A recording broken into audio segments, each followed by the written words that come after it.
Welcome to the Miracle Hour podcast, where you can experience the life-changing message of healing, freedom, blessing, and salvation.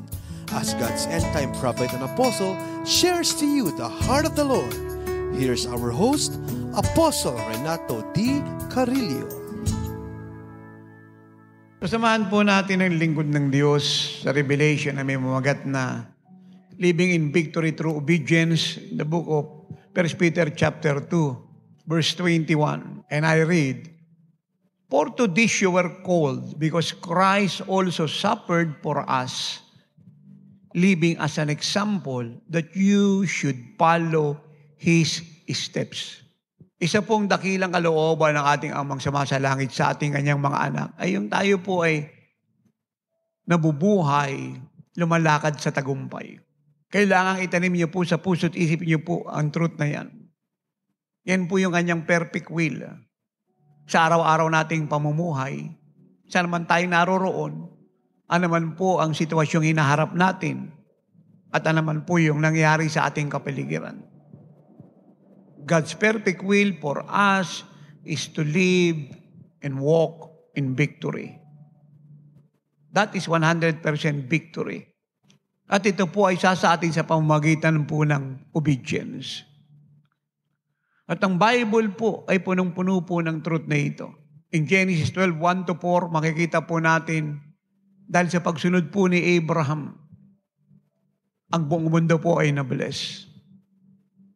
Sa pagsunod niya sa utos ng Diyos mula po sa Haran, at yun po ay siyudad po ng Babylon, siya po'y umalis at tumuloy po ng Kanaan, at siya po ang Israel ngayon. Upang itong lupang itong pinangako ng Diyos sa kanila pong maging eternal inheritance. And it happened because Abraham obeyed God. Enoch, ang sabi po ng Genesis 5:23, siya po'y na-rapture na buhay. Sa gitna po ng magulo, makasalanan, at immoral na kapaligiran kanyang kinalalagyan. Hindi po siya nakaranas ng kamatayan. Kinuha po siya ng Diyos na buhay. Noah, in Genesis 6:9, Genesis 7:1-7, siya lamang po ang naligtas kasama kanyang asawa, 3 anak at 3 manugang. Na lahat po ng tao ng panahon niya po ay namatay, nalunod sa baha. Dahil sila po ay sumuway sa Diyos, hindi nakinig sa tinig ng Diyos. Si Noah po at ang kanyang pamilya ay sumakay ng ark. Dala-dala po ang bawat paris ng hayop. At upang sa pamamagitan po nila ay magsimula muli ang Diyos ng bagong henerasyon. Joseph, sa gitna po ng dinaanan ni Joseph na krisis po ng buhay, siya po ay inusig ng kanyang mga kapatid. Siya po ay naakusahan ng walang katotohanan. Siya po ay pinagbili ng kanyang mga kapatid. At siya po ay naging alipin ng mga Egyptian sa Egypt. Naglingkod na may katapatan sa bahay ni Potifar. Pero inakusahan ng mali ng kanyang asawang babae. At siya po ay napunta ng kulungan ng walang kasalanan. Pero si Joseph po ay may revelation sa Diyos. At yun po ang malinaw in Genesis 15:19. Na inuna lang siya ng Diyos sa isang kaparaanang hindi po ordinaryo. Inuna lang po siya ng Diyos sa Egypt sa isang sitwasyon at karanasang hindi po maintindihan ng marami. Upang sa pamamagitan ng kanyang pagsunod, ang kanyang buong pamilya, ang 12 tribo ng Israel, ang God-chosen people, ay maligtas. So he boldly declared to them, nung namatay na ang kanilang amang si Jacob, at ang kanyang mga kapatid ay natatakot na sila ay kanyang paghigantihan. Dahil siya nga po naging prime minister ng Egypt na kung anong sabihin niya yung nagaganap. At walang anumang bagay na magaganap sa Egypt malibang siya po'y nagsalita. At tinanggalan niya po ng takot ang kanyang mga kapatid. Ang sabi niya, "You meant it for evil. The devil meant it for evil, but God meant it for good." So naintindihan po niya yung kanya pong suffering, yung kanya pong pagpunta ng pit, pagpunta ng prison, ay inalaw ng Diyos for him to go to the palace and to save His people. Moses, nasabi ng Hebrew 11:24-26, higit niya pong pinili ang Panginoong Jesucristo. Siya po ang susunod na paraon.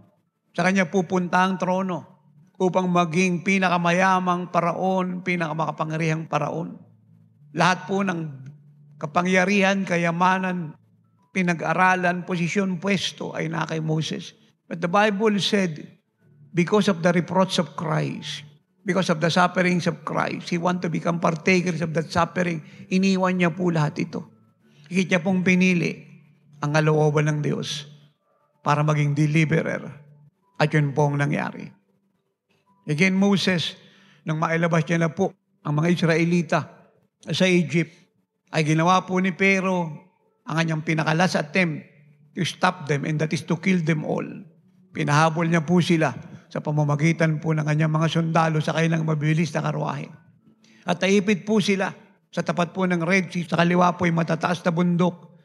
Sa kanan po ay matataas na bundok. At sa likod po ay ang malakas na hukbo ng army ni Paraon.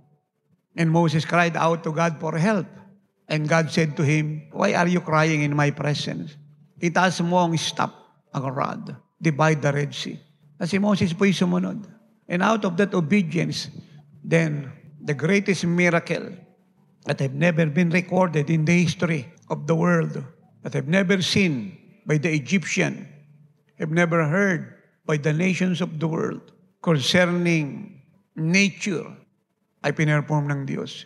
Hinati niya pong Red Sea. And out of that obedience, the 3 million Jew walk in a dry land. Ito pong mga tubig na ito ay naging haligi sa kaliwa at kanan as they went along to their journey, protected by the pillar of fire by night, the pillar of cloud by day, na humarang upang hindi makahabol ang mga sundalo ng Paraon. And again, because of Moses' obedience in Exodus 34:28, ay natanggap niya po ang 10 Commandments sa Mount Sinai. The law was given to him habang siya po'y nag-aayuno ng 40 days and 40 nights. Because he was commanded by God to do so. At di lang po yun ang natanggap niya. Ang sabi po ng Exodus 34:28, Deuteronomy 9:9, yung kanya pong mukha ay nagliliwanag. Sa 40 araw at 40 gabing walang tigil na pakikipag-usap sa Diyos na walang nakitang tao kahit isa. But God alone. Na hindi siya matitigan ng mga Israelita at kung meron mang makatingin sa kanya, sila po'y convicted ng sin. Dahil siya po'y nagtatransfigure, yung revelation po ng perfect holiness at glory ng Diyos ay nagmanifest po sa kanyang countenance. Because of Joshua's obedience, yung pong fortified city ng Jericho, ay hindi po nasira ng sino man pong bansa na nakapalibot sa kanila at nakaaway nila. Sa isang kisip matay, nag-collapse. At yun po ang sabi ng Joshua 6:15-21. When God commanded Joshua, na naging successor ni Moses, na umikot sa walls ng Jericho ng 7 beses, kasama ng priest, ng Levite, at pagdating ng 7 beses, sila sisigawan ng malakas, the shout of victory. And when they do that, Jericho collapsed. At yung kanila po mga kaaway, kanila pong nawasak. Ang kutang nakaharang sa kanilang dadaanan at balakid sa kanila pong journey patungo sa Canaan, sa Promised Land ay naalis. Bunga po ng pagsunod ni Elijah, na ianuin po ang kanyang successor na si Elisha. Na inalis siya po yung insecurity, self-pity, bitterness, at resentment. Dahil siya po ipapalitan. He gladly obey God. And naranasan niya po yung rapture. Siya po'y nakasakay sa chariot of fire. At di po siya nakasumbong ng kamatayan. Sinundo po siya ng chariot of fire. You see how God works supernaturally to give us a life of victory through obedience. Elisha, in 1 Kings 19:19-21, bunga ng kanyang pagsunod, ay namultiply niya po yung himalang ginawa ng kanyang amang propetang si Elijah. Nang siya po'y tinawag ng man of God, ng ama niyang propeta, na sumunod sa kanya para maging servant niya, maging successor. Ang ginawa po ni Elisha ay pinatay po yung kanya pong pang-araro. At yung lahat ng equipment niya po ay binigay niya sa iba. At yung iba po ay sinunog niya. Ang ibig sabihin, hindi niya nababalikan ang iniwan niya. At yung nga po ang nangyari hanggang siya po ay mamatay.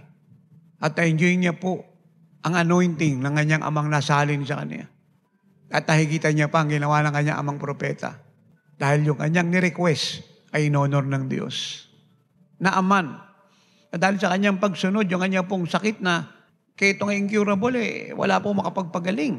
Wala pong magawa ang hari ng Syria, walang magawa ang hari ng Israel, wala pong magawa ang mga magician ng Syrian. Wala pong magawa ang sino man pong doktor upang siya po'y pagalingin. Na nagutos po ang propetang si Elisha na idip niya yung kanyang sarili ng 7 ulit sa Jordan River. At siya po'y sumunod. At pag-aho niya, praise God. Hindi lamang po automatic na wala ang kanyang ketong, kundi ang kanya pong kutis ay naging kutis ng isang bagong panganak na sanggol. No? That is very incredible miracle. No? Hindi lamang po nawala yung ketong sa kanya pong buong katawan, kundi yung kanyang balat ay napalitan ng balat, kutis ng isang batang bagong panganak. So meaning to say, hindi lang po siya naging malinis, hindi lang po siya naging napakakinis, siya po'y naging soap and tender. Nehemiah, nang nabalitaan niya po, nawasak po ang walls ng Jerusalem, wala pong nagaganap pong pagsamba sa bahay ng Diyos.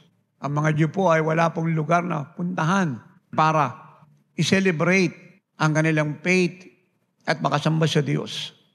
Ang ginawa niya po agad ay nanalangin at nag-ayuno. Pinaalala sa Diyos ang kanyang mga pangako, hiningi ng tawad ang kasalanan ng kanyang mga ninuno. At siya po'y binigyan po ng Diyos ng favor. Yung sabi po ng Nehemiah 2:1-9, hindi po ng Diyos ang hari. At lahat po ng hiningi ni Nehemiah patungo po ng Jerusalem ay binigay ng hari. At pagdating niya po ron, muli siyang sumunod sa Diyos. Siya po'y naglagay ng 24 hours na prayer para bantayan po ang mga gumagawa sa temple sa attack ng mga Arabs. Anong time pong yan ay desididong wasakin po sila at ang temple na kanilang tinatay. But because of his obedience, the blessings of God flow to them. And they made it through. And they enjoy victory. At ang temple po ay na-rebuild. And began to celebrate and praise God and offer sacrifices to their God. David, wala pong may gustong lumaban kay Goliath. Pati po yung kanilang hari si Saul na malaking lalaki naman. Meron rin po siyang spear, arrow, bow. Meron rin po siyang weapons of war. Pero siya po'y takot. But David, sa kanya pong kabataan, around 16 to 18 years old, narap po ang giant na si Goliath. And we know the story. Not only he defeated Goliath, but he beheaded Goliath. Pinugutan niya po ng ulo si Goliath. At yun po naging way upang ang mga Philistine po ay matalo nila. At yun ang naging way upang siya po ay maging youngest king ng Israel. Sa murang gulang po ni David, siya po'y hari na. Napakaganda na po. Grabe po ang pagpapala ng pagsunod. Sobra. It bypass age. It bypass qualification. It bypass color. It bypass family name. It bypass family status ko. Batang-bata, anointed to be a king. Youth lang yung pumatay sa champion ng Philistine. Daniel, dahil sa kanya pong pagsunod ay lumaya pong Israel. Nabasa niyo po ang prophecy ni Prophet Jeremiah. Nakatanim po sa isip po niya yan at puso nung sila po in-invade ng Babylon. Sa kanyang murang gulang, almost 16 to 18 years old din po si Daniel. Naging alipin po sila ng Babylon. That is around 605 BC. Pero nasa puso niya po ang truth ng prophecy ng propetang si Jeremiah. Na after 70 years, sila po'y lalaya. Hanggang doon lang po yung panahon tinakda ng Diyos sa kanila na actually judgment ng Diyos because of their unfaithfulness, idolatry, immorality that leads to rebellion against God. And God is so angry. At sila po'y pinasakop sa isang makapangyarihang bansa. Wala pong bansa ang pwedeng invade ng sino man, malibang ialaw ng Diyos. At pag ito po inalaw ng Diyos, meron po siyang pinakikita. Meron siyang tinuturo. Kinukotap niya po ang atensyon ng isang bansa mula po roon sa pinakamataas na posisyon hanggang sa pinakamababa. Lord, the Bible said in Job 12:23-25, lahat po ng destiny ng bansa ay nasa kamay ng Diyos. He ruled over the affairs of the nations of the world. He designed their purposes and their destiny. At alam ni Daniel na dumating na po yung 70 years, pero hindi pa po sila lumalaya. Dinaan niya po ito sa pananalangin at pag-aayuno. At dumating po ang freedom sa kanyang bansa. Joel, ng Diyos po ay nagalit at sila po ay binigay bilang prey sa kanila pong kaaway, the Northern Army, nag-invade sa kanila. And prior to that, in-invade po sila ng marami pong balang, mga locust, na almost po yung himpapawid, yung kalawakan, na hindi mo makita ang ulap. Siya po'y natabunan po ng hindi mabilang na mga locust. Walang ulan. Dilim po palagi ang nakikita sa Israel dahil sa kanilang pagsuway sa Diyos. And God spoke to the prophet at sinabi ng Lord ang kanyang demand para maalis yung judgment sa kanila. Hindi sila ma-invade ng mga locust at ng Northern Army that is coming from the north that is so mighty more than them. Ay repentance, national corporate prayer and fasting. And when they do that, as God had promised them, nirestore ng Diyos yung lahat po ng sinira ng locust. Yung lupa pong barren ay ginawa niyang fruitful at productive. Dumating po ang maraming ani ng mga wheat, ng corn, ng rice, ng barley, ng olive, and the city become productive and prosperous again. Jonah. Kung hindi po sumunod si Jonah sa Diyos na pumunta po ng Ninive, at sabihin sa kanila sa loob ng 40 araw ay i-overthrow ng Diyos ang bansang ito.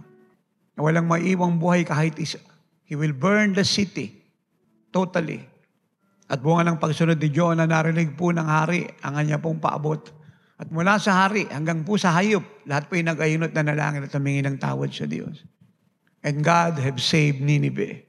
At tumagal pa po ng more than 100 years ang kanyang existence prior to her destruction. Hosea the prophet, na-restore po ang kanyang pamilya. Ang kanyang asawa pong prostitute na binibili po ng mga tao para magbigay ng aliw sa kanya.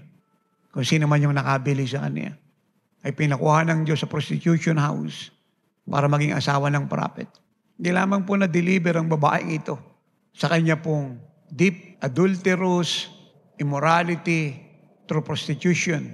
Dahil siya po'y type ng redemptive work ng Diyos sa bansang Israel, but also the nation was restored and redeemed by God.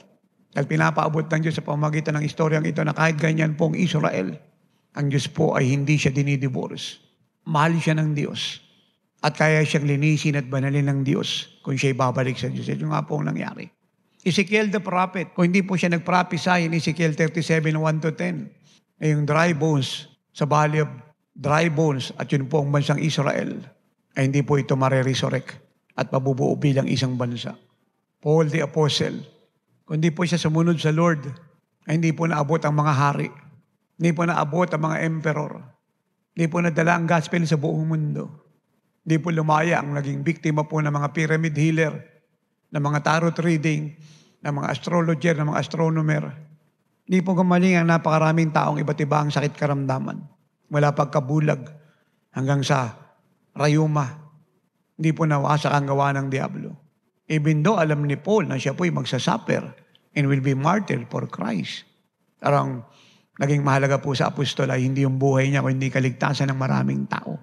So he count his life not dear unto him that he may able to finish the task of testifying to the mandate of our Lord Jesus Christ, the gospel of grace, salvation unto perfection, that is to be like Jesus. Kaya nung siya po'y pinipigil ng mga alagad pumunta ng Jerusalem because the prophet Agabus already prophesied na kung sino po yung may-ari po ng belt na yan, na kanya pong pinagtalian ay magbabata ng gusto. At yun po si Paul. But Paul said, I'm not disturbed by the prophecy. I have decided to die for Christ. At siya po yung nagpaalam sa mga anak niya sa Ephesus. Sabi niya, you will never see my face again. At yun nga po ang nangyari. That is the reason why they are crying. Preventing him to go to Jerusalem. Pero hindi niya po sila pinakinggan. At siya po'y tumuloy. And he changed the destiny of the world. So the faith of Christ's disciple. Yung mga alagad in Luke 5:4-7, magdamag na ng isda, walang nahuli. Pero sa simpleng pagsunod sa utos ng Lord, hindi lamang po napuno yung kanilang 2 lambat ng malalaking isda, pati po yung mga bangka ay almost lumubog sa dami po ng isda. Yun din po ang nangyari in John 21:1-6 sa dagat po ng Tiberias, na kung saan ito po yung ikatatlong pagpapakita ng Panginoon sa mga alagad. Bumalik sila sa backsliding, sa pangunguna po ni Peter. Ng isda, wala rin nangyari. Then ang Lord nag-appear, nag-utos ng simpleng utos. Itapon yung lambat sa kanan ng bangkat, sila yung makakakuha, sila po yung sumunod. At yun nga po ang nangyari. Umaapaw na naman po yung kanilang mga lambat sa dami ng isda. In wedding in Cana, John 1-11. So, naubusan na po ng alak na iinumin. Alam niyo po, sa kultura nila, yan po yung disgrace. Pag naghanda po ang sinaman at nagkulang po ng alak na iinumin, especially ito po yung kasalan, disgrace po yan sa family pati sa host. Disgrace po yun. And po reason, bakit nagmamadali si Mary na nagpunta sa Lord? Kasi maaring relatives niya po yung kinasal o hindi ko po alam kung ilang degree po yung pagiging relative niya rito. Maybe. Kasi disgrace nga po yun. Na wala na pong mainom po yung mga pumunta.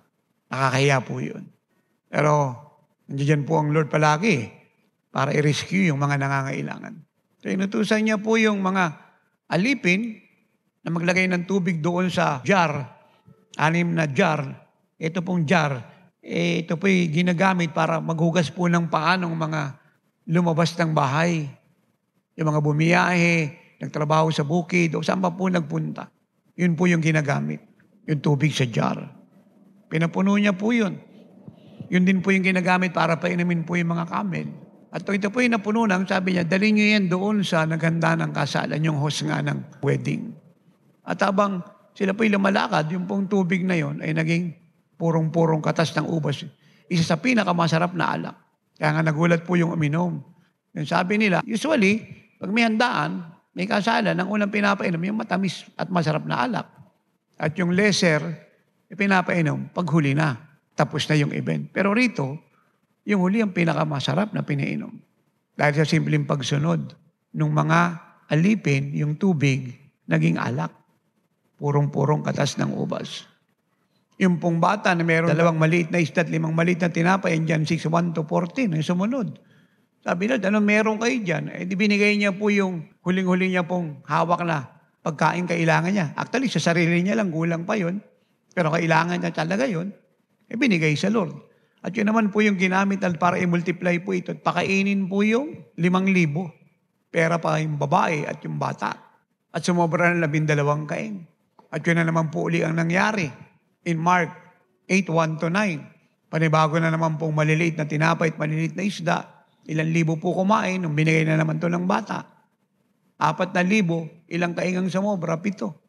Si Simeon at si Ana, bunga ng pagsunod sa Panginoon ay nakita po nila ang inaantay nilang promise Messiah. Dahil sa pagsunod po ni Ana, ay nakita niya rin po ang promise Messiah sa pamamagitan ng walang tigil na pag-aayon at pananalangin. Pagtira sa temple, that's to be so close with the presence of God. At higit po sa lahat ng ating Panginoong Jesucristo.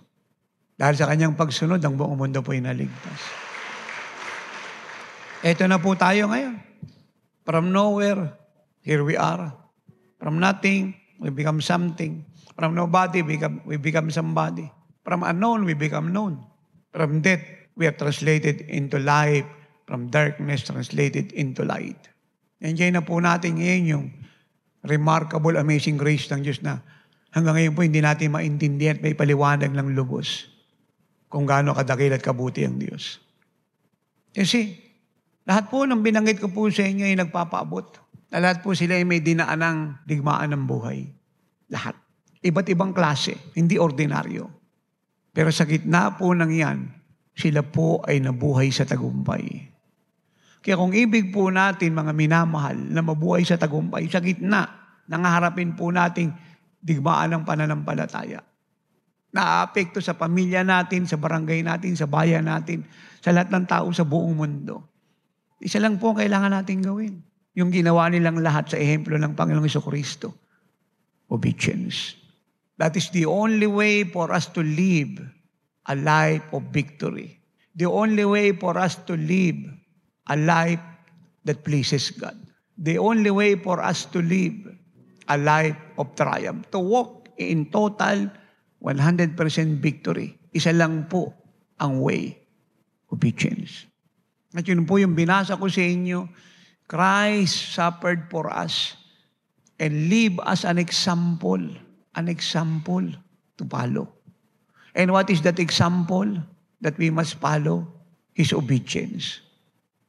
Sa pagdating pa lang po ng Panginoon dito, ay sinasabi niya na po na ang reason ng kanyang pagdating ay bunga ng pagsunod sa utos ng Diyos.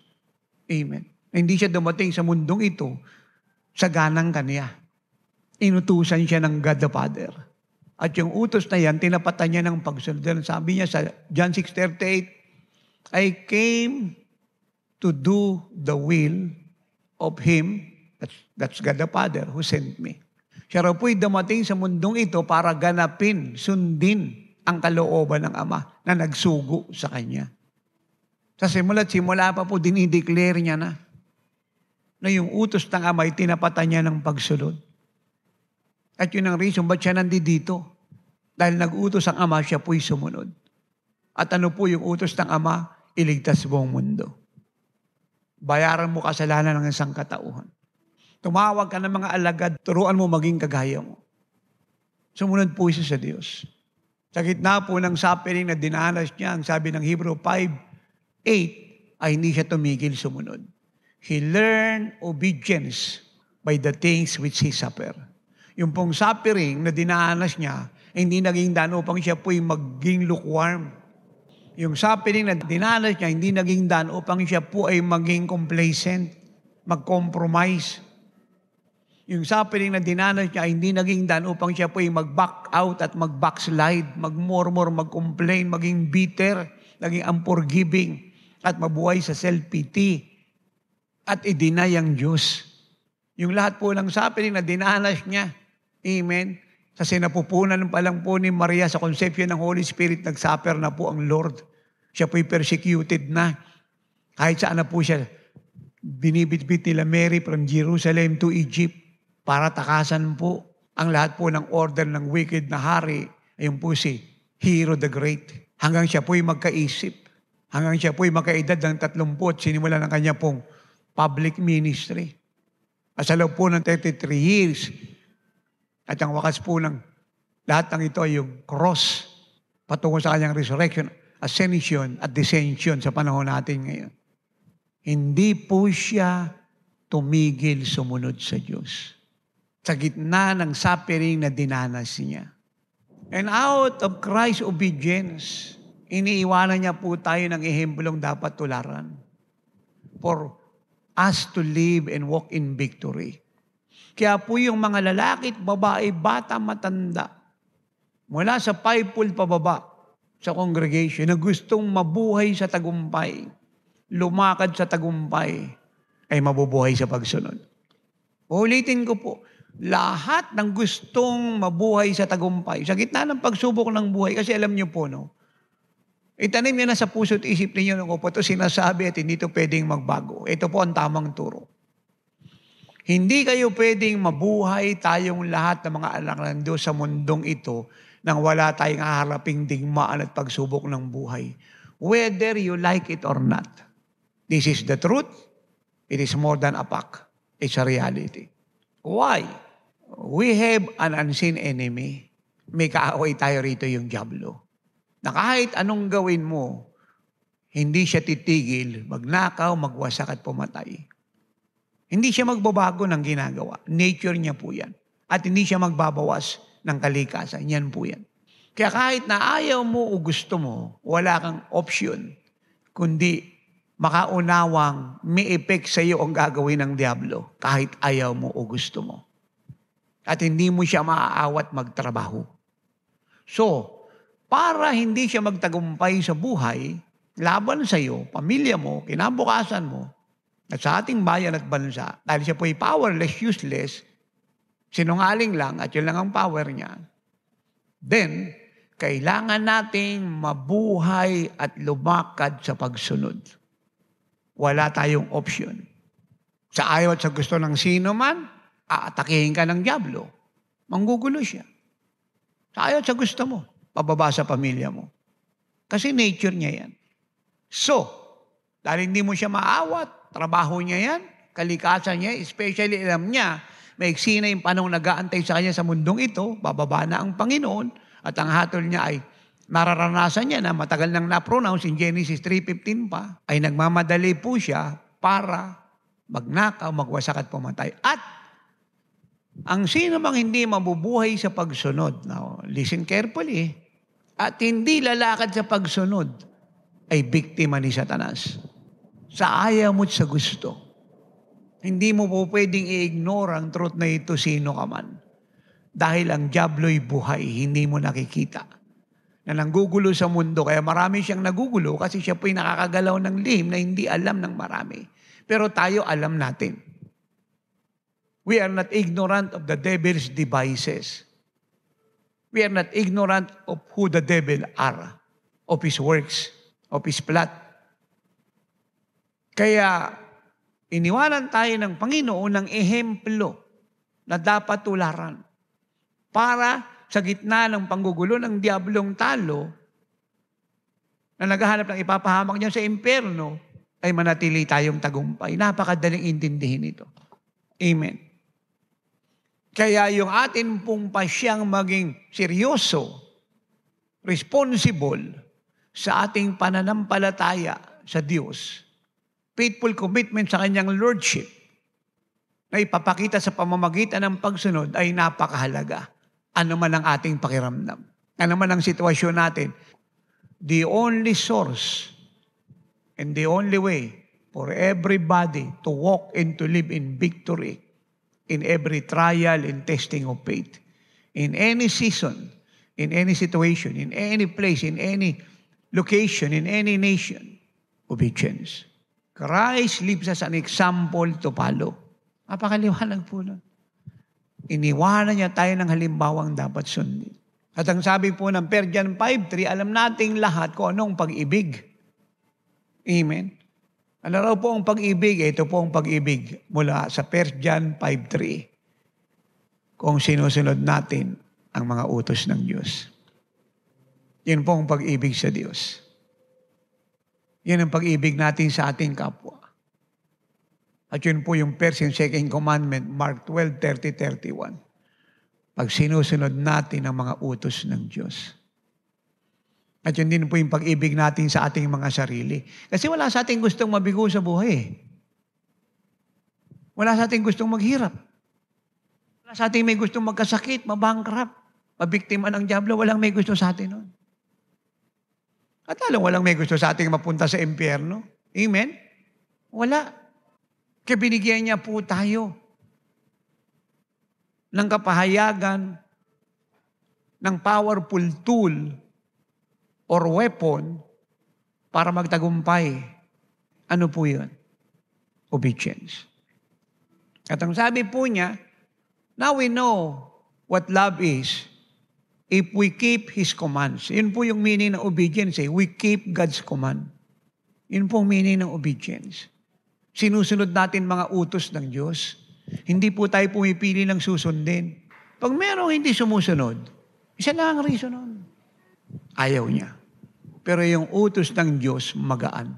1 Corinthians 10:13. No temptation is overtaken you except such is common to man. But God is faithful, who will not allow you to be tempted beyond. Yan. Liwanag po ba yun? Ulitin natin 1 Corinthians 10:13. No temptation is overtaken you except such as is common to man. But God is faithful, who will not allow you to be tempted beyond what you are able. Maliwanag po yun. But with the temptation will also make the way of escape, that you may be able to bear it. Maging daw po sa tukso ng buhay. Pagsubok ng buhay. Hindi raw po ialaw ng Lord na ito'y dumating sa atin malibang kaya natin. Hindi niya tayo papayagang makaranas ng pagsubok ng buhay na sobra sa kaya natin. At pag ito raw po'y dumating, dahil siya raw po'y tapat, sasamahan niya tayo. Bibigyan niya tayo ng abilidad, kakayahan, upang yung tuksong hinaharap natin o pagsubok ng buhay o pananampalataya ay ating mapagtagumpayanan. And obedience is the key. Kaya malinaw. So pag hindi sumunod ng sino man, hindi dahil siya po ay nasusubok sa pananampalataya o yung pagsubok na dinadanas niya ay mabigat. No, kaya niya. Magaan ang utos ng Diyos. Ayaw niya lang sumunod. At yun ang isang reason kung bakit pag hinatulan ka ng Diyos, justified ang Diyos. Vindicated siya. Dahil hindi ka sumunod. Kahit kaya mong sumunod. Kahit pwede kang sumunod, pinili mo ang sumuway. Doon kanya sisingilin. Dahil nagpasya ka ng mali. Higit mong pinili yung pagsuway kaysa pagsunod. So your choice and your decision as you exercise your will as a pre-moral agent is the basis of God to judge you. Kasi karapatan niya yun bilang lawmaker, bilang creator, bilang lawgiver at life giver. Karapatan niya yan. Tingnan niyo to. Alam mo, sabi ng Proverbs 16:4, the Lord has made all for Himself. Karapatan niya po yan. Lahat daw po ng nilikha niya nilang para sa sarili niya. Karapatan niya yan. You cannot question that. He created, He owns it. Everything belongs to Him. At hindi lang po yun, ha? The Lord has made all for Himself. Yes, even the wicked for the day of doom. Pati raw po yung mga wicked, hindi niya po sinasabi na siya po yung may gawa ng wickedness nila. Ang sinasabi niya, pati yung mga wicked, papanagutin niya. Sa araw po ng kahatulan. Hindi makakatakas ang wicked. Kung senador ka, wicked ka, hindi ka makakatakas. Kung congressman ka, wicked ka, hindi ka makakatakas.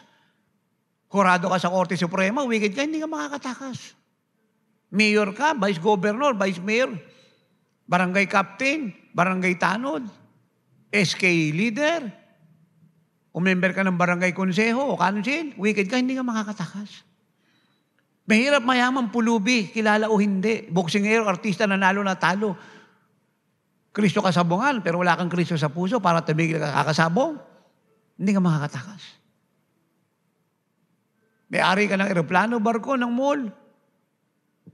Marami kang property, palaisdaan, lupa. Wicked ka, hindi ka makakatakas.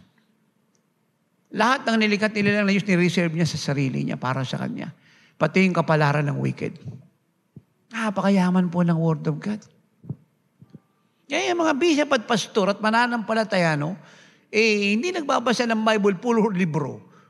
Kopya ng kopya sa internet sa mga Amerikano at hanggang makakopya ng maling grace teaching doon kung saan pang bansa, sa Singapore, Europe, America at kung kani-kanino pa. Hindi dapat nagtuturo itong mga to.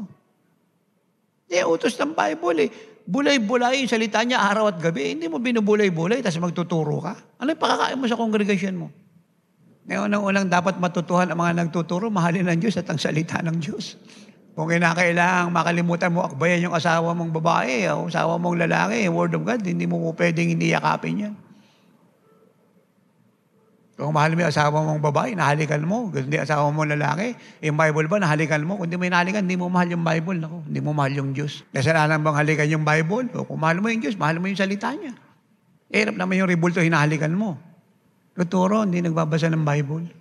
Kung ano na pinagsasasabi. Kumpiyahin natin yung mayamang bilyonaryo. Atin yung negosyo niya. Ano yan? Burger student yan. Pakahirap yan. Araw at gabi, nagtitinda ng taho yan. Nagtitinda ng fishbowl yan. Sa Carriedo, sa Manila. Talagang, kita nyo, nagsipag yan. Nag-aaral, kita nyo ngayon, bilyonaryo na. Dami ng property. Dami ng mga lupa. Gayahin natin yan, Abomination sa Diyos yan. Anong karangalan ng Diyos sa wicked? Wala. Anong testimony nila? Ako, yumaman ako kasi masipag ako. Working student ako. Yung araw ginagawa ko, yung gabi ginagawa ko. Araw kahit may bagyo, nag-aaral ako. Kahit may lindon, nag-aaral ako. Nagsisipag ako. Kaya napalabas nga ako sa TV. Nakunan ako ng mga reporter. Kita yung biography ko. Kandila na lang. Kaya lumabaw mata ko. Pero nag-aaral ako. Tinan niyo ako ngayon. Sa sipag ko, yumaman ako. Asa ng Diyos, puro ikaw. Ano po sabi ng Jeremiah 9:23? Thus says the Lord, let not the wise man glory in his wisdom. Let not the wise man glory in his wisdom. Let not the wise man glory in his wisdom. Let not the mighty man glory in his might. Nor let the rich man glory in his riches. Huwag daw pong ipagyabang ng matalino yung kanyang karunungan, ng malakas yung kanyang kalakasan at ng mayaman yung kanyang kayamanan. Kung meron daw siyang ipagyayabang, ito siya, let him who glories, glory in this, that he understands and knows me, that I am the Lord exercising loving kindness, judgment, and righteousness in the earth, for in this I delight, says the Lord. Yung ipagmalaki mo, kilala mo ang Diyos. Naawa siya sa iyo, siya nagpayaman sa iyo, siya nagbigay ng karunong kaalaman sa iyo, at ligtas ka, papasok ka sa langit siya, ipagmalaki mo yung Diyos na naawa sa iyo, hindi yung sarili mo kung ano meron ka. Siya raw yung kopyahin mo. Ang Panginoon, malulugod yung Ama sa iyo. Huwag yung wicked. Nakakalungkot. Dami bishop at pastor, mga mananampalataya sa iba't ibang fellowship. Magtititext. Magpipi-Facebook, magpipi-messenger. Kung may seminar kami. Speaker namin yung isa sa pinakamayaman sa bansang ito na hindi nagsasweldo ng tama doon sa mga trabahador. Speaker namin siya. Atin ka. Pag dumating ka ng maaga, may discount. Puro wicked yun. Makita niyo pong kasalanan sa Diyos yan. Tuturuan ganyang sumagana. Yung technique niya at methodology niya kung paano siya yumaman. Hindi sasabihin kung bakit siya yumaman kasi kinukurap niya yung sweldo ng mga manggagawa. Hindi na sasabihin yun. Tuturo niya sa inyo. At higit sa lahat, yung unang kukuha ng mga libro niya, walang kakwenta-kwenta na ko. May discount. 3 libro, ito yung price, may discount. At lalagay niya pa ng signature para hindi niyo makalimutang wicked siya. Isipin niyo po yan. Alam niyo, kahit hindi ka pastor, basahin mo lang yung Proverbs, tatalino ka. Andi dito karunungan ng Diyos, Proverbs lang basahin mo, tatalino ka. Yung wisdom, sa salita ng Diyos, galing sa Diyos. Higit sa ginto, pila kayamanan. Hangarin mo, bilin mo, hanapin mo, pagpaguran mo, kunin mo, ipaglaban mo para sumayo. Ay kung gusto mong mabuhay sa karunungan, yung samahan mo mga taong matalinong puno ng Diyos, salita ng Diyos, para yung karunungan sumalin sa'yo. Yung taong matutuwid, yung righteous insight nila at righteous judgment, matransfer sa'yo. Sila yung kausapin mo, yung mga apostol, yung kunin mong speaker sa seminar. Umating ka kahit walang bayad, mapapagpala ka. Paano ka naging prosperous niyan, hindi ka naman righteous? Basahin mo lang ang Proverbs, it speaks the wisdom of God. Literal lahat yan. Ang sabi ron, ito, isang karunungan to. Lagi nyo itong naririnig para hindi niya makalimutan. Proverbs 11:24-25. Yung nagdadamot sa Diyos, naghihirap. Yung nagbibigay ng masagana, yung mayaman, yung karunungan yun. Sundin mo lang yun, bigay ka ng bigay, kaya hindi mo naintindihan, yayaman ka, nangako ang Diyos, ito yun. Trabaho ka ng trabaho, negosyo ka ng negosyo. Kopya ka ng kopya ng turo ng mga wicked na nagtuturo sa seminar kung paano ka yayaman. Hindi ka na nagbibigay ng opening, nakaw ka ng nakaw, abroad ka ng abroad. Maghihirap ka, totoo yung word of God yun, hindi nagkakamali yun. At saka yung Diyos, hindi nawawala yan. Yung speaker, minsan inuubo yan, hindi nakakaatin yan.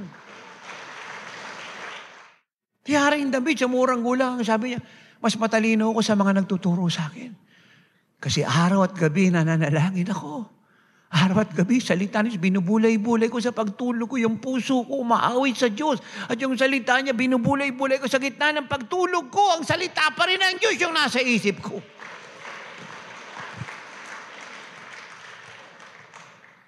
Inindihan niyo po.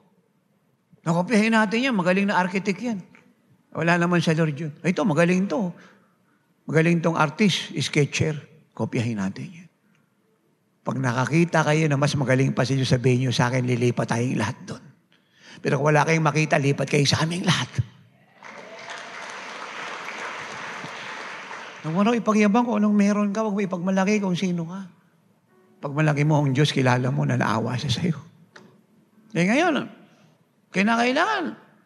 Pag pinakilala yung isang naglilingkod sa speaker, dami ang credential. Kailangan malaman, bishop siya. Ngayon nga, sumobra na yung church sa pagiging bishop. Ang sumunod ngayon, archbishop eh. Punta kang Africa, purihin ng Panginoon, marami na archbishop doon. At mukhang susunod na naman yung mga Pilipino rito. Kasi, kailangan ipakilala talagang, kailangan kasama yung titulo nila eh. Wala ako against doon eh. Kasi sabi ng Bible, let us give honor to where honor is due. Respect yan eh. Pero, naging title conscious na lang po yung marami. Hindi ka na maging title conscious eh. At position conscious. Dapat malaman nila na si Renato Carillo ka, yan ka, anong klaseng tao ka? Yun ang mas mahalaga, hindi yung titulo mo. Anong klaseng tao ka ba? Sino ba yung Diyos sa buhay mo? Minsan, meron sa akin nagtanong, mga Christian leader, apostol, kung ba't mo nagagawa yun kasi apostol ka? Sabi ko, no, you are wrong. Hindi ko nagagawa ito kasi apostol ako. Si Judas, apostol, napahamak eh. Wala sa pagiging apostol yan. Ibinto, kailangan niya, bahagi ng calling yan. At dapat irespeto yan. Dapat lakaran mo yan. Pero hindi yan ang dahilan. Kung ba't ko nagagawa ang ginagawa ko? Kasi nagpasya akong sumunod sa Diyos. Mahirap ba yun? Si Demas, member ng apostolic ministry yan pero naging worldly. Si Balaam prophet talaga yan pero namatay, inislaughter ni Joshua sa utos ng Diyos. So, kahit na may titulo ka, wala ka naman pagsunod. So, makukurap yung nature mo noon. Pati tuturuan mo, ikukurap mo rin. Meron pong 3 kamali ang nagaganap sa church and I am so much disturbed. And I want these things to change and I will do my best to destroy this traditional erroneous teaching from men in the name of God. Yung mga hindi po sumusunod sa Diyos, hindi umaatin na yan. Pag pinalo up mo yan, ang sasabihin nila, may malapit naman dito sa amin, dito na lang ako. Kasi sa Lord din naman to. Yan. Hindi nila kinukonsider kung anong klase ng tao yung nagtuturo ron. May mandate ba yun o wala? Ano yung tinuturo sa kanila? Ano na yung narating nito? At saan sila patungo? Yun yung explanation. May kalawa naman, malayo na kasi. Dito naman may malapit, sa Lord din naman to. So hindi na sila interesado kung anong klaseng turo yun. Kung nababago sila, may nangyari sa kanila. Kahit alam na nila yung totoo na grabe naranasan nila, grabe nangyari sa kanila, kita nila ang Diyos, yung mga himala na yan, sila mismo, change life, a life testimony, a biblical evidence of the fruit of the ministry of Jesus Christ sa buhay ng mga taong ginamit ng Lord sa kanila. Wala na sa kanila yun. Then ikatatlo, pare-parehas lang naman yan sa Lord din naman to, basta makaate na lang. Yun po yung mga hindi sumusunod sa Diyos. Dangerous po yan. Sila po yung mga walang stand sa Diyos. Sila po yung madaling ma-recruit ng diablo patungo po sa damnation. Sila po yung mga walang pinaglalaban. Sila po yung mga walang integridad. Sila po yung walang prinsipyo sa buhay.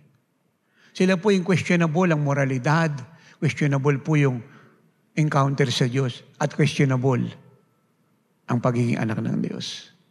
Questionable po lahat ng patungkol sa kanila. Kasi walang ganun sa Bible Ito'y papadaanan ko lang po ito ng konti hindi ko ito ituturo ng buo sa kana. Kasi magandang topic ito Ang dami po nagtuturo ngayon. Overcoming life. Buksan mo po yung Facebook ng mga Amerikano, ng mga Singaporean, ng Europe, mga teaching nila ron. Overcoming life. Tingnan mo yung mga program po nila dyan.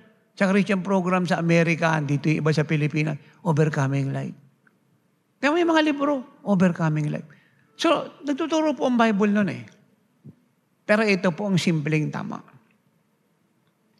Pagputong kalimutan ng lahat. And without this truth, no one will overcome anything concerning the battles of life in God. No one. Ito po ang tama. An overcoming life is the product of a faithful commitment to the Lordship of Jesus Christ at any cost. Common sense. Paano mo i-overcome ang isang pagsubok ng buhay kung nasa disobedience ka? You cannot. Paano mo i-overcome ang isang testing of faith sa buhay kung wala kang commitment sa Diyos? Lahat ng naka-overcome sa Old Testament at New Testament, pinugutan ng ulo, pinatay, minartir, nagsakripisyo ng buhay para sa Diyos, sa Panginoon. From the Old and New Testament, ay mga lalaki at babae, bata, matanda, ng relasyon sa Diyos ay hindi kayang tinagin, sirain, at putulin ang gawa ng diablo. sa simpleng pagsubok ng buhay kung ikaw ay worldly. Yung relasyon mo sa Diyos, questionable. Hindi ka prayerful. Walang masamang kumain, pero kain ka ng kain kahit naman misa sa isang linggo, hindi ka nag-aayuno. Yung mga nag-aayuno, hindi para magpapayat, sila yung nakakaunawang, we cannot live victoriously without the grace of God to empower us to obey. I need a touch from heaven, not once a day, but again and again, the Spirit of God was quickening me, alone or in the company of many. I humble myself with fasting. Eh, hindi nag-aayuno, very proud. Nakaasa sa lakas nila. It won't work. It will defeat you. Pero trust in the Lord with all your heart. Lean not in your own understanding. That is 100%. In all your ways, acknowledge Him, and He shall direct your path. Hindi mo pwedeng asahin yung talino mo at pinag-aralan. Pinasa ko na sa inyo yan eh. Hindi mo pwede ipagmalaki yan. Limitado yan. Kaya maraming nagugulat, mga taga-oras ang iba lang, hindi gumraduate. Mga janitor lang executive na. Dati noon, wala naman pinagtapusan mayayaman na, baon sa utang mga milyonaryo na. Kasi nga hindi nga namin to lakas hindi namin to talino, hindi namin to kakayahan. Ito yung abilidad ng Diyos na binigay sa mga sumusunod sa Kanya.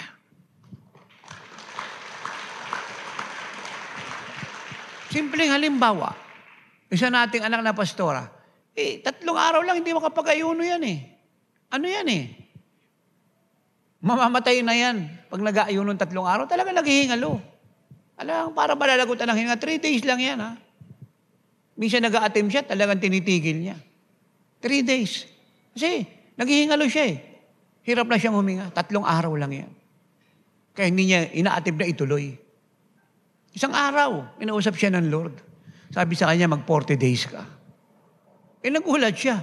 3 days ka, mamamatay na siya sa hirap Naghihingalo siya 3 days lang para siya malalagutan. Hanggang ngayon, 40 days pa.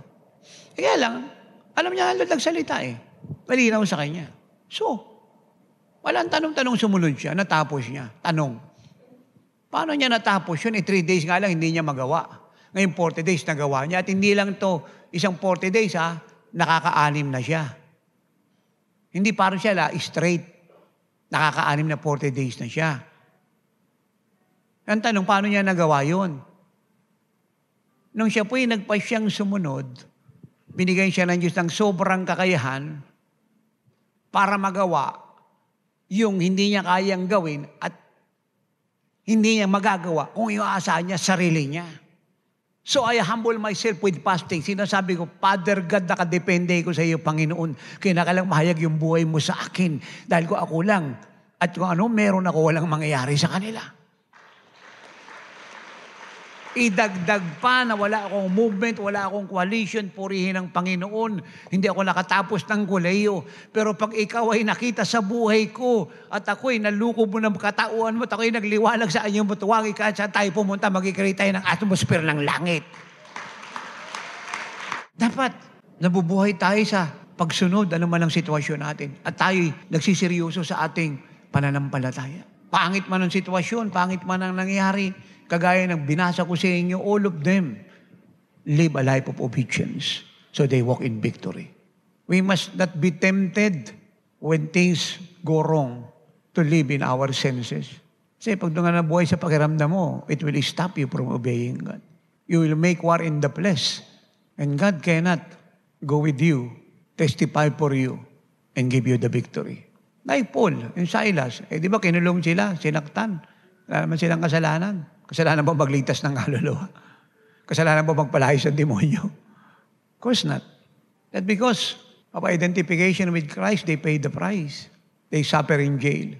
They have all the reason to react negatively, to be bitter, to be involved in resentment, unforgiveness, and self-pity. But they did not do that. Anong ginawa nila? Nagpray. Nagpuri. Yun po ang tama.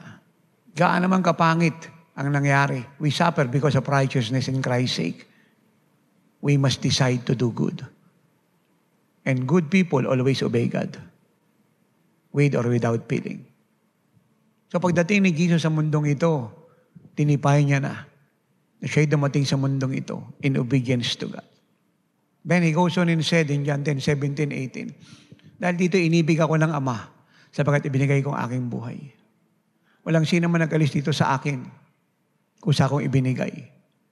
May kapangyarihan akong ito'y ibigay, yung kanya pong will. At may kapangyarihan akong ito ay kunin muli. Tinanggap ko ang utos na ito mula sa Ama. Hindi ako nag-iisa. Ang nagusugo sa akin ay kasama ko. At siya'y nalulugod sa akin sapagkat lahat ng utos niya ay sinusunod ko. So, dito po sa 2 chapter at verses na to, maliwanag na dumating ang Lord sa mundong ito in obedience to God. At nung siya'y nasa mundong ito, nagpatuloy siya sa pagsunod. Sa gitna po ng suffering yan, ha? Alinaw po yan. At siya po'y nagtapo sa pagsunod. At mas mabigat po yung pagtatapos because this is obedience unto death. Philippians 2. This is obedience unto death. Ito po yung teaching na dapat tinatanggap ng church para hindi siya maging wishy-washy. Ano na pinagtuturo ng mga pastor sa pulpito eh. They want the congregation to feel good and to applause them, but endangering their one soul in the lake of fire. They're not telling all the truth. Hindi na binibigyan ng pagkakataon ng congregation maging kagaya ng Lord. Kahit ilang aspeto ng buhay nila. Matats lang ng ehemplo ni Jesus. God will hold them accountable. Philippians 2:5, let this mind be in you which was also in Christ Jesus, who, being in the form of God, did not consider it robbery to be equal with God. 7, but made himself of no reputation, taking the form of a bondservant and coming in the likeness of men, and being found in appearance as a man, he humbled himself and became obedient to the point of death, even the death of the cross. Ito na po yung ending. Nagsimula sa pagsunod, ang Lord, nagpatuloy sa pagsunod, at nagtapos sa pagsunod hanggang kamatayan. Kasi yung mandate ng God the Father go to the cross. Hindi po pwedeng hanggang Gethsemane ka lang. Hindi pwedeng Jordan River ka lang. Hindi pwedeng wilderness ka lang. You must go to the cross. Kaya yung prayer niya sa Garden of Gethsemane 3 times, Father, not my will be done, but yours be done. Kapag tayo po ay nasa mundong ito at nasa faith, we want to be like Jesus. Bear in mind, hindi tayo pwedeng tumigil halfway. We must make it through up to the end. Hanggang saan tayo tinawag ng Diyos. Again, whether we like it or not, the devil is alive. Naghahanap siya ng almusal, tanghali, hapunan. And don't become a victim of the devil. Don't allow to be a victim of the devil. Because we are the victor and the devil is our victim. Amen. Kaya hindi talaga pwedeng laruin ang pananampalataya. And being found in appearance as a man, he humbled himself and became obedient to the point of death, even the death of the cross. Ano naman po ang ginawa ng God the Father? Therefore, God has also highly exalted him and given him the name which is above every name. That at the name of Jesus, every knee should bow of those in heaven, and of those on earth, and of those under the earth. And that every tongue should confess that Jesus Christ is Lord to the glory of God the Father. He was highly exalted above all because he was obedient to God, even unto death. You see, that is Jesus Christ's obedience. Yan yung iniwan niya sa ating ehemplo. Now, I'm not saying na kayo pong lahat mamamatay o mamamartyr kayo. Mararapture tayong buhay at kung meron man siya itinalaga sa martyrdom, hindi ko alam. Bahala siya ron at kung sino man yun, so bahala ang Diyos doon. Pero ang sinasabi po natin dito, ang obedience natin hindi pwedeng itigil. Hanggang umalis tayo sa mundong ito, ang obedience tuloy-tuloy. At yan po ang susi if you want to live and walk in victory. Obedience.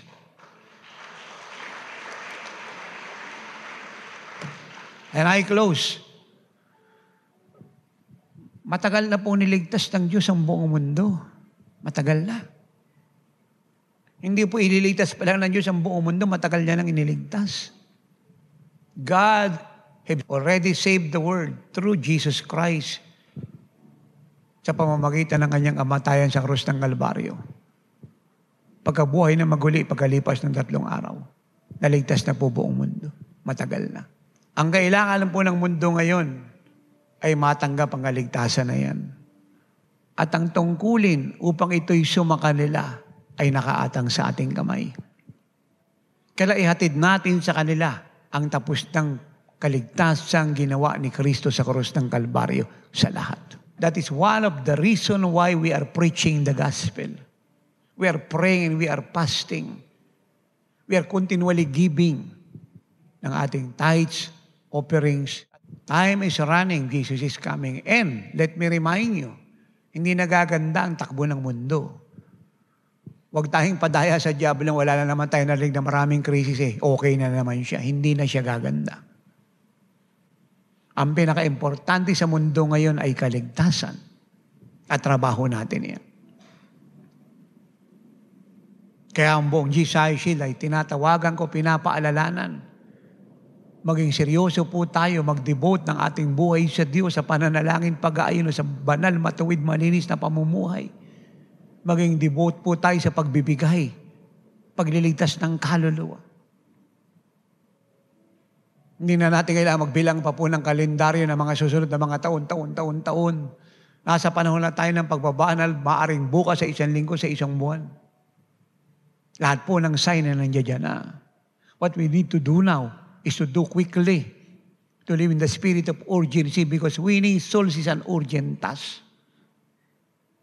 See to it na araw-araw kayo pa yung sinishare kung wala ng brochure personal.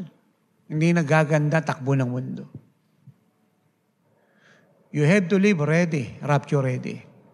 Ready to win the lost at any cost. Ready to be like Jesus. Ready to do the works of Christ. Nuulit ko, hindi nagaganda takbo ng mundo. Ubos na ang panahon.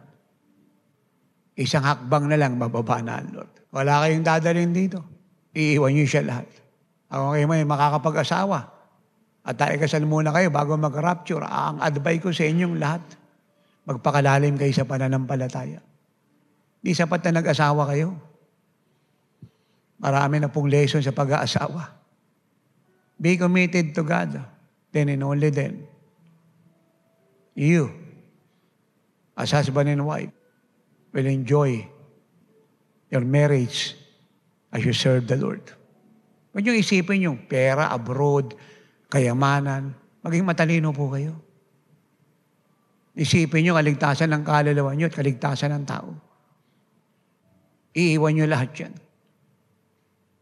Kaya yung mga nagdadamot ng pagbibigay ng ikaputandog, no? Nag-iisip ako, magbibigay yung mga pledge, hindi tinutubos.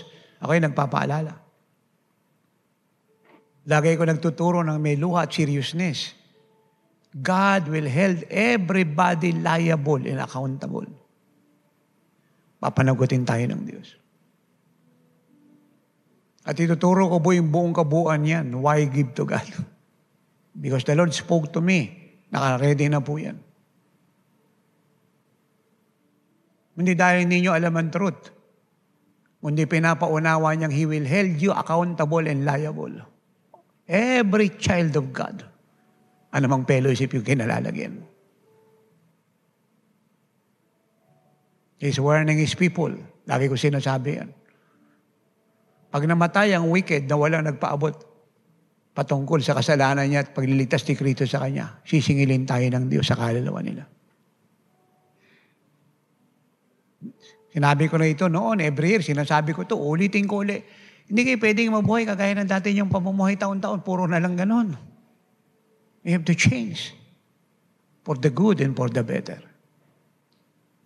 Hindi puro the same as well, pasok, trabaho, kasal, asawa, pamilya, pasok, negosyo, trabaho, kain, tulog, mall, luto, ayos ng bahay, pagpapalaki ng anak.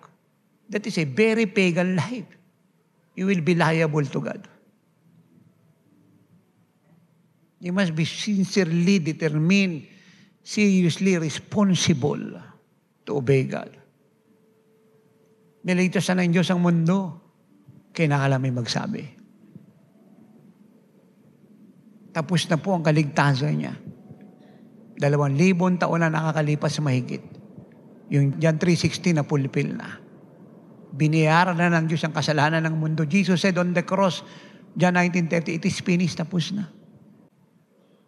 The curse in the world was destroyed by Jesus, Galatians 3:13. Pero kung bakit nasa curse pa po ang marami kasi wala pang nagsasabi sa kanila ng naganap sa cross.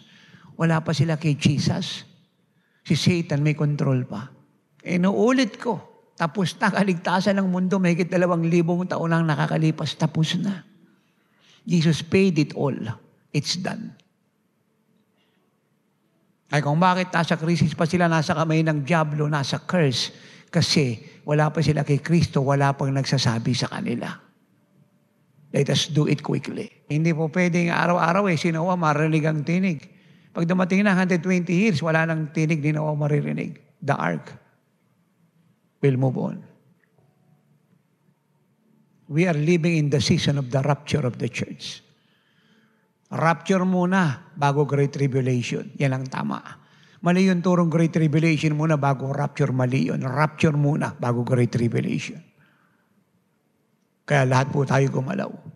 Ang priority natin araw-araw, hindi negosyo, trabaho, pagkita ng pera, pag-aasawa, paghahanap ng boyfriend, girlfriend, at pagbibilang ng pera at paghuhulog sa bangko at pagpaparchase ng mga lupa at property. Even though hindi masama. Ang priority natin maglitas ng kalawa at lahat ng meron tayo dapat gamitin sa Diyos. Lahat. Kung ako'y maunawaan yung mga anak, let me put it this way. I want to beat the clock. Siya lang katawan ko. Kailangang samahan ko po siya ng mass media. Para mas marami tayong maabot. Kahit hatiin ko to sa 8. Dito sapat ibiyahe para madaliin ang Pilipinas at buong mundo. Kailangan kong gamitin ng technology. We must beat the clock. Kung magpipray kayo ng malalim, isa lang sasabihin ng Lord sa inyo, huwag na yung mga vision na dreams na yan. Kung gaano kakalalim mag-pray, kung gaano kaka-exi mag-pray, kung gaano kakalakas umiyak, kung gaano kakahinang umiyak. No. Isa ang sasabihin ng Lord sa iyo, anak, paubos na ang oras. Win many souls as you can. Give everything to me. I am coming any moment. Kaya bali wala yung buhay na yan kahit ipag-asawa mo yan. Napakabait man ang napangasawa mo, napakayaman, buhay prinsesa ka man yan, buhay prinsipe ka. Bali wala yung buhay niyong lahat na yan, malibang ipaghamit nyo sa Diyos yan. Bali wala. Sayang. Ano naman yung pinagtapusan mong titulo na yan, naging architect ka, engineer ka, piloto ka, kapitan ng barko. O dumami yung bilyon mo, dumami property mo. Pag di mo pinagamit sa Diyos yan, blessing niya sa buhay mo yan. Testimony niya yan, ang kabutihan niya. Pag di mo pinagamit yan, bali wala lahat yan. Kay Bonbon, bumili ka ng sasakyan, magpalit ka na magpalit, bigay ng Diyos. Pero dapat maunawaan mo kung bakit kanya binibigay niyan to be a blessing para gamitin yan sa kaluluwa, kaligtasan ng mga tao. At di na mahalaga kung maunawaan pa kayo ng sino man o tayong lahat.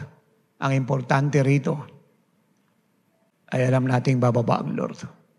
At di natin pwedeng ilagay sa kamay ng mga pamilya natin, kaibigan, kamag-anak at kakilalang walang naunawaan ng kinabukasan natin at kinabukasan ng kaluluwa nila. Kung sino yung nakakaunawa, hindi ka man nakakatanda, hindi ka man magulang, hindi ka man hindi ka man tiyan, hindi ka man namumuno sa tahanan o pinamumuno ka, kung ikaw ang nakakaunawa, ilagay mo yung kaligtasan ng kaluluwa nila sa kamay mo kasi nakakaunawa ka. When there is no discourse, no dispute, no argument, only one choice, obedience. The only way to live a victorious life. Tapos na ang kaligtasan ng mundo, tapos na.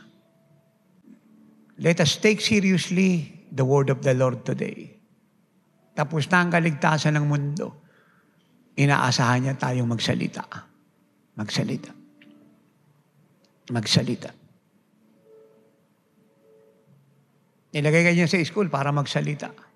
Hindi kung kailan mo gusto. You have to do it every day. Huwag ka na maghintay pa ng leading, panahon na ng kaligtasan ng tao ngayon.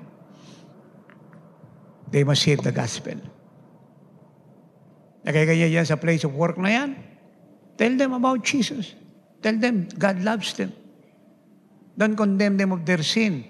Give them the love of God that covers their sin. Use wisdom in dealing with them. Use kindness and gentleness in bringing them to Jesus. Befriend sinners. Love them. Like them. Don't make war with them. Don't make them your enemy. Love them, like them, as the Lord loved them and like them. Understand kung bakit ganyan kaganda yung attitude nila at ugali. Dahil sa simple nature. They need Christ. Huwag nating patulan pa yung kanila mga pangit na kandak at karakter. Lawakan nyo, pananaw nyo. Wala sila sa Lord. Deal with them gently, wisely. And always pray for their salvation. Pass for them. Ask God to give you souls every day. Live His life. God lives in you. Yung kamay nyo, ang kamay niya. Yung paa nyo, ang paa niya. Yung mata nyo, ang mata niya. Yung katawan nyo, ang bahay niya. Nakatira siya sa inyo. Hindi nyo kailangan na maraming sermon at chapter at verse. Dumirekta kayo sa pangangailangan nila. At kung sinong sagot, ibigay nyo. Remember, walang nananalo sa argument. Sa presentation ng truth, talo si Satan, panalo tayo palagi. Naging matalino kayo. Hindi mahirap magligtas, napakadali. Kung bakit wala naligtas yung marami, ayaw niya magligtas eh. Inuulit ko, hindi nagaganda takbo ng mundo. Hindi na mahalaga kung marami kang pera ngayon. Pababa ka ng barko, sasakay ka pa. O mag-abroad ka pa, anong aeroplanong sasakyan mo. Kung kailan ka magpapakasal, kung ilang anak yung gusto mo, kung mag-Amerika, Korea, o Japan, o saan mo gustong pumunta. Pag bumaba si Jesus mamaya, it makes no sense. At huwag tayong padaya sa diablo, hindi siya bababa. Kasi okay na naman yung takbo ng mundo. Hindi na to gaganda. It will become worse and worse and worse and worse. Put your life in order. Put your family in order. Put your house in order. Put everything in you in order. Everything. At kahit saan pumunta, have the mind of Christ. Be a soul winner. Win many souls as you can.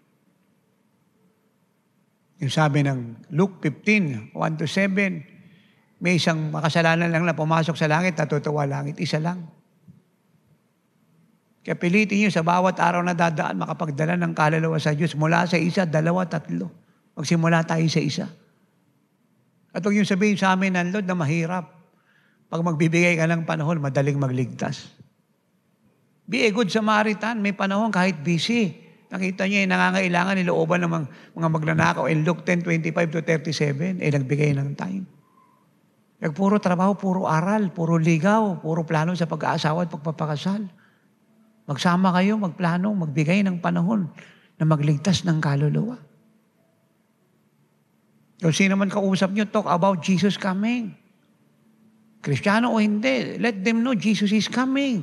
It's up to them if they will believe or not. But you must tell them, the Lord is coming. Sabihin nyo yung simpleng truth, ang mundo kung ba't ganito. Kasi puno na ng kasalanan at di siya titigil. Kung ano sinasabi ko, ipaliwanag nyo ng ganun kasimple. Avoid argument, tell them the simple truth na naunawaan nyo. At walang ibang solusyon, si Jesus lang. Then lead them to prayer. Tapos yung istorya, kung may sakit, pag-pray, they will be healed. Bigyan ng mga brochure na lahat ng dapat nilang maunawaan sa ministry, bagong buhay. Kung ano pang meron tayo rin, brochure tracts, inform them about the Facebook, website, gawain natin. So they can grow in God. Then i-follow up sila kung kayo nag-win. Telepono, Facebook, Messenger. Gamitin lahat ng means and ways yan tool na available. Dapat araw-araw, mayroon tayong time na inuukol at inaalay sa kanila at ginagawa para abutin sila. Ako, prayer ko, yung passion ko at mithiin kong magligtas, bumaba sa lahat. Lalo na rin sa nagnanakaw ng taytotoo, pero hindi nagbibigay sa TV at radyo at once a week Christian. Lilitaw lulubog Christian. Dahil kita niyo naman yung mithiin natin mag-abot ng kaluluwa. Maging seryoso po tayo. Nabuhay tayong tama para yung mga kamag-anak nyo hindi naniniwala sa Lord, makakilala. Sumunod tayo sa nakakatanda sa atin, mahalin sila at igalang. Pero pagdating na sa pag-ibig sa Panginoon, higit nating piliin ang Diyos. At turuan natin silang sumunod sa Diyos. Lahat haharap sa Diyos. Ang tanong, pag umarap po tayo sa Diyos, anong maririnig natin? Well done, my good and faithful servant? O yung salitang, depart from me, I do not know you. Lang naman dalawa maririnig mo eh. Wala namang gitna eh. Halika, tapat at nakakalugod na alipin. Pumasok ka sa kagalakan ng Panginoon mo. Sumama kang kumain at uminom sa akin. Yun po yung una. Ikalawa, lumayo ka sa harap ko, hindi kita kilala. Ikaw na gumagawa ng kalikuan. I-conclude natin, halika, lumapit ka sa akin, anak kong sumusunod. At sasabihin naman yun sa isa, lumayo ka sa akin, sumusuway. Hindi kita kilala. You see? Wala pong gitna. Pagparehin nyo, lahat ng turong ito ay makarating sa church sa buong mundo sa ganito kasimpleng aral. Hell are wide open for worldly people. Wide open. Hell are wide open for disobedient people. Ang pinakamahalaga ngayon, araw-araw sa mundong ito, ay kaligtasan ng kaluluwa. Una natin, ng pamilya natin, ng kapitbahay, kaibigan, kakilala, at ng mga kababayan natin at ng buong mundo. Ito pong pinakamahalaga sa lahat. Kaya lahat ng meron tayo ibigay natin para sa kaligtasan ng kaluluwa. Thanks for listening to Miracle Hour Podcast. If you are blessed with our program and want to know more about the Lord, like us on our Facebook page at www.facebook.com/JIOSWM and subscribe to Jesus is Our Shield Worldwide Ministries YouTube channel. Our time is running out. Jesus is coming any moment. Apostle Renato D. Carrillo is mandated by God to bring the church to its full potential and to live like Jesus. Have a part in this end-time move of God. Pray, fast, and give to the work of the Lord. To God be all the glory.